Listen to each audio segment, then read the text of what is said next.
एटा कि तरकारी कहले एटा हला लाउ बंधाकोबी घांट तरकारीटा चलतु करवा से लाउ नहीं आउ गोटे बंधाकोबी बड़े नहीं आलू अल्प किसी नहीं सारू नहीं क्वांटिटी अनुसार जी पाइबे आप ने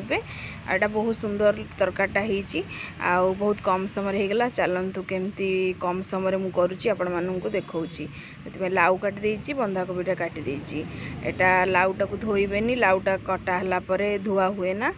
आउ बंधाकोबी सारू आलू को धोईदेवे धोईदेकी प्रेसर कुकर सब देदेली एकाथर देदेकी भल भाव देखु सीझे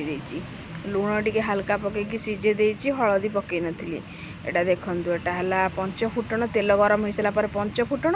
आउ सुखिया लंका तेजपत देती एटा पियाज रसुण अदा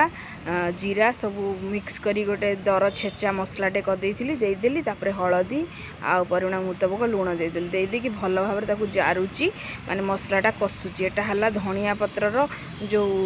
मूलटा न थाए नी सेटा काटिकी पकई सेटा पकईकी जारिले बहुत टेस्टी लगे तरकारीटा से पकईदेली तापर ये जो सीझे सबू पकईकी सारू आलू बंधाकोबी लाउर सब सीझाटा को देदेली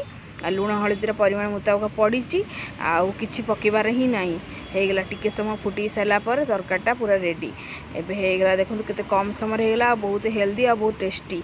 आउ मुझे जस्ट गरम मसलाटा टिके दे देछि टिके